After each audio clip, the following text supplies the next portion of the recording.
Hey, I'm Lisa. And I'm Michelle. And Lisa, okay, I don't mean to embarrass you, but has there ever been a time when you tried to build something without using the instructions and you ended up with a huge mess? Well, a few weeks ago, I tried to build a shelf for myself, and I thought I was following the instructions. But when I got to the end, I had one piece left over, so I hope it stays standing. Oh, I hope it stays standing too.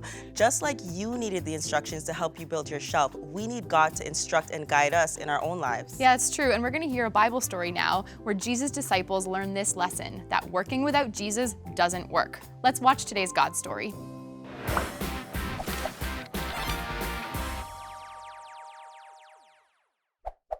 Where do you learn to make banana splits? At Sunday school.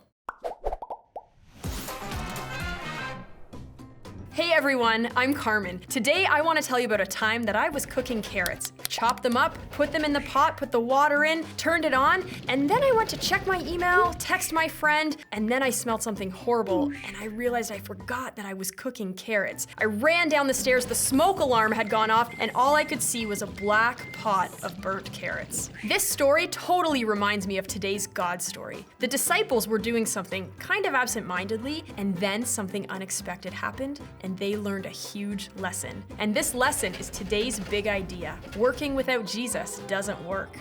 Today, we are going to look at what Jesus and the people closest to him did after he was raised from the dead. You might remember that before Jesus died on the cross, Peter denied even knowing Jesus. Not once, not twice, but 3 times. But let's talk about Jesus first. For starters, he appeared to his disciples and other people after he rose from the dead, and today's story is about one of those times that he met with his disciples. The disciples were by the Sea of Galilee: Simon Peter, Thomas, Nathanael, James, John, and 2 other disciples. Peter said to them, "I'm going out to fish." Peter used to be a fisherman, and this is what he knew how to do. It was his work before he met Jesus. And since Peter had denied knowing Jesus 3 times before Jesus died, he might have been trying to figure out if he was even still considered one of his disciples. Peter probably had a lot of different emotions. Anyway, Peter said he was going to go fishing, and the disciples decided to go with him. They got in a boat and they fished all night. And they didn't catch anything. For anyone, especially people who fished for a living, this would have been so frustrating. But then something unexpected happened. Let's read it. Early in the morning, Jesus stood on the shore, but the disciples did not realize that it was Jesus. He called out to them, "Friends, don't you have any fish?" "No," they answered. He said, "Throw your net on the right side of the boat. There you will find some fish." When they did, they could not pull the net into the boat. There were too many fish in it. Let's pause there for a second. These disciples fished all night. They must have been so tired and frustrated and disappointed. And they had no fish to show for it. But then Jesus shows up, gives them an instruction, and bam, they had more fish than they knew what to do with. After this, John says, "It's the Lord." After this miraculous catch, they know that it's Jesus. And Peter, learning this, jumps in the water and runs to Jesus. The rest of the disciples follow back to shore in the boat, where they see that Jesus has made a fire with some fish and bread for them to eat. Jesus tells them to go back to their boat and grab some of the fish they have caught so they can cook more. When Peter jumped in the boat to get more fish, he realized there was 153 fish, and the net didn't even rip. That in itself was a miracle. Jesus fed them bread and fish for breakfast. What a cool breakfast that would have been. And it was at this point the disciples knew for sure that this was Jesus. Jesus spent time with them, and this was the 3rd time he had appeared to his disciples after he'd been raised from the dead. Let's back up there for a second. These disciples were fishing all night long, and they caught nothing. 0 fish. Nada. Zippo. Zilch. They must have been so tired and frustrated and disappointed by this point. They witnessed the truth of the big idea. Working without Jesus doesn't work. You see, up until this point before Jesus died, the disciples were always with Jesus, doing what he told them to do. And now suddenly, Jesus wasn't with them anymore, and they had to do life on their own, and it simply wasn't the same. But then they see someone on the shore. They aren't totally sure who it is, but he calls out to them and tells them to put their net on the other side of the boat. I can imagine at this point, some of the disciples must have been thinking, well, how is that going to help? Moving our net a few meters? But sure enough, they catch more fish than they could have ever expected, and that's when they realized that this was Jesus. They could see see that the work done with Jesus was so much better than the work they tried to do on their own. This is great news. With Jesus, our efforts and our work have much more worth, and the results are better.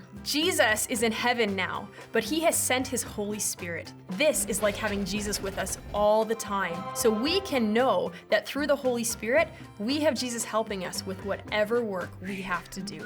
Because working without Jesus doesn't work, let's do everything we do with Jesus. Well, I've got to go. I'll see you next time. What I'm taking from this is that listening to Jesus can sound like a small suggestion, like taking your net and throwing it on the other side of the boat, but it could have a huge impact on your life. Just like when you're baking a cake or doing a science experiment, if you change just one ingredient or one of the elements you're using, it can turn into a total disaster. Yeah, you're gonna love the next video. A few of our friends went to go see Radioactive Rob. Let's see what he's up to.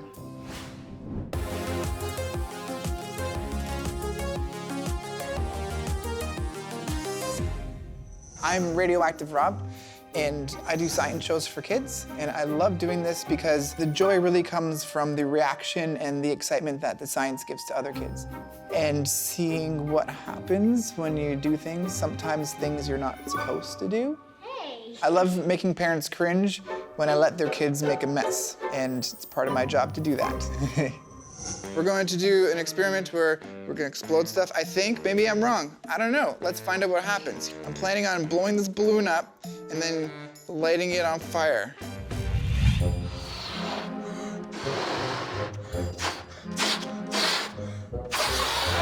That's good. Stop. Oh, you want me to stop? Yeah, because it's so big. Okay. 5, 4, 3, 2, 1. Oh!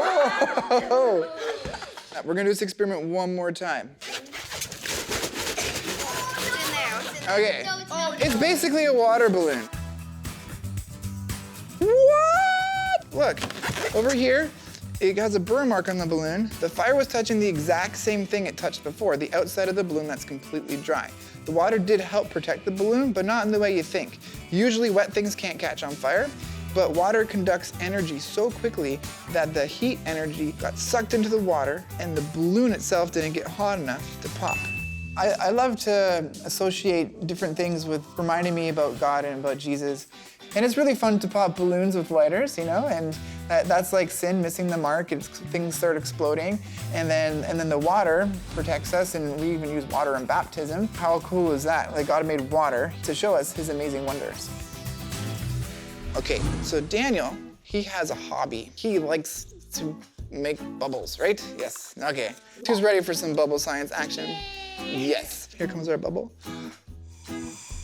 Here comes Bob, and then all you gotta do is hold Bob and get Oh.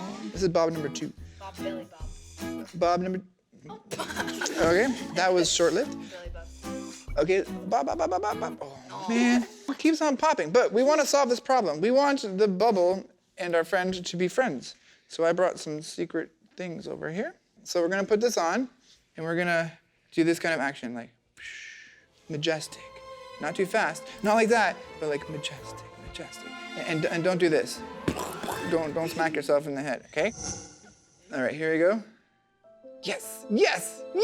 Oh, that's so cool. Bouncing the bubbles in our hands is really neat. And that shows us that we need the right tools or protection to do certain stuff. When the bubble touches our hands, it pops. But with the gloves to protect it, it stays a beautiful round bubble. To me, it speaks of the fact that we need Jesus and his protection to handle situations in life the right way and not allow it to pop or explode in our faces. Now, for this demo, I'm going to grab Malachi by the shoulders and maybe by the leg as well, and I'm gonna lift him up all the way above my head. I'm gonna go with my tippy toes squeeze as high as possible. And then to demonstrate gravity, I'm gonna let go of him really quickly, and we're gonna see what happens. He's gonna fall. Malachi, does this sound like a good idea? Does that sound like a good idea? Okay, how about we do this? How about you do it with this foam ball? Does that sound good? Okay, I'm gonna count to 3 and we're gonna let go of the ball. Ready, everybody? 1, 2, 3. And the gravity works. Now, Malachi's job is to make the ball float in the air. So how can he do it? He has to battle gravity. Dun, dun, dun, dun, dun, dun, dun, dun, dun, dun, dun, dun, dun. Okay, so here we go. And you have to blow, give it all your might. 1, 2, 3, go. Okay, if at first we don't succeed, try again. Big breath, and go, go, go. Woo! Very good. Take a big breath, do it again. And I didn't hear any clapping, cheering. There we are. Everywhere you look, God's teaching us things. So blowing in the straw is like us praying and helping others. But as soon as we stop blowing in the straw, the ball falls down. That's like when we lose our connection and we're like, what's wrong? Why am I so upset? And so blowing in the straw is like being connected with God and keeping that afloat. Yes, well done.